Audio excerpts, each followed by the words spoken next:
दिखाया है, लेकिन वहाँ पर देखो स्टर्नम के ऊपर कुछ ऐसी संरचना दिख रही है, वो उसको वाइस बॉक्स करते हैं।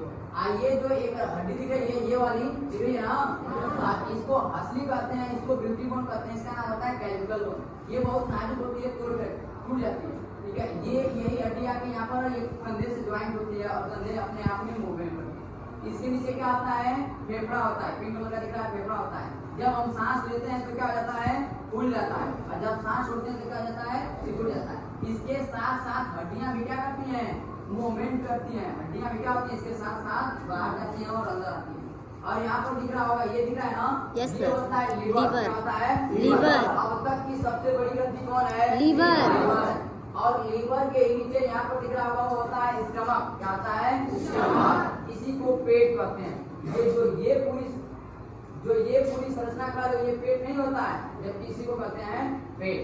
अमाशय, ठीक है। अमाशय के जस्ट नीचे देखेंगे तो एक छोटी सी ग्रंथि होगी जिसको कहते हैं अग्नाशय, ठीक। अब इसके बाद अमाशय के बाद आंत स्टार्ट होती है, जिसको कहते हैं छोटी आंत। बीच में दिखाई दे रही है, यस सर। ये छोटी आंत में इसी तरह पड़ी रहती है। जब खाना हम खाते हैं तो सबसे पहले मुंह में जाता है, फिर आइसोफेगस में जाता है, फिर जाके स्टमक में रहता है। कितनी देर रहेगा, 4 से 5 घंटे तक। उसमें उस दौरान क्या करता है, खाना को अच्छे से उसमें मिक्स होता है, जिसको कहते हैं पेरिस्टाल्सिस मूवमेंट, यानी कि स्टमक दबता है, अपने जगह पर आता है, दबता अपने जगह पर आता है। ये खाना क्या होता है, तो अच्छे से मिक्स हो जाता है, और मिक्स होने के बाद पाचन की प्रक्रिया पूरी होती है। जो बची रहती है वो छोटी आंत में जाके पूरी हो जाती है। छोटी आंत के कितने भाग होते हैं, 3 भाग होते हैं। कितने भाग, 3। पहला जाता है किसमें, पहला शुरू वाला भाग कहते हैं डेडुनम, और सबसे आखिरी वाला भाग होता है इलियम, बीच वाला भाग जेजुनम।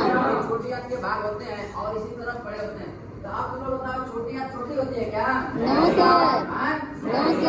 बड़ी आंत बड़ी होती है क्या, नो सर।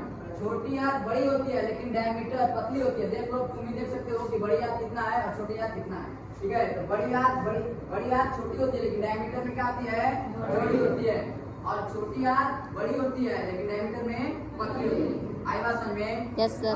अब ये भाग शुरू होता है, ये बड़ी आंत, ठीक है। ये बड़ी आंत यहाँ से शुरू आती है, यहाँ से जब ये ऊपर जाती है उसको असेंडिंग कोलन बोलते हैं, इधर जाती है तो डिसेंडिंग कोलन, फिर उसके बाद नीचे आती है तो यहाँ से नीचे आएगी, दिख रही है, उसको बोलते हैं, इसको बोलेंगे असेंडिंग, इसको बोलेंगे ट्रांसवर्स, इसको बोलेंगे डिसेंडिंग, और इधर से आती है तो रेक्टम एनस, ठीक है। ये होती है बढ़िया, ये मुख से स्टार्ट होके और एनस में जाती है। इसकी लंबाई लगभग 27 फीट होती है, 27 फीट। आ जाओ, ठीक, ये बात समझ आ गई। यही पूरा पाचन तंत्र होता है। यहाँ पर तुमको अलग अलग कुछ तार जैसी संरचनाएं दिख रही होंगी, ये होती है नर्व। इसके अनुसार हम अपने हाथों को, शरीर को मूव करा सकते हैं। ये जो नर्व होती है, इसी के अनुसार हमारा हाथ पैर क्या होता है, सब मूव करना है। अगर ये काम करना बंद कर दे तो हम हाथ पैर को हिला डुला नहीं सकते, ठीक है। इतना समझे, बंद करो।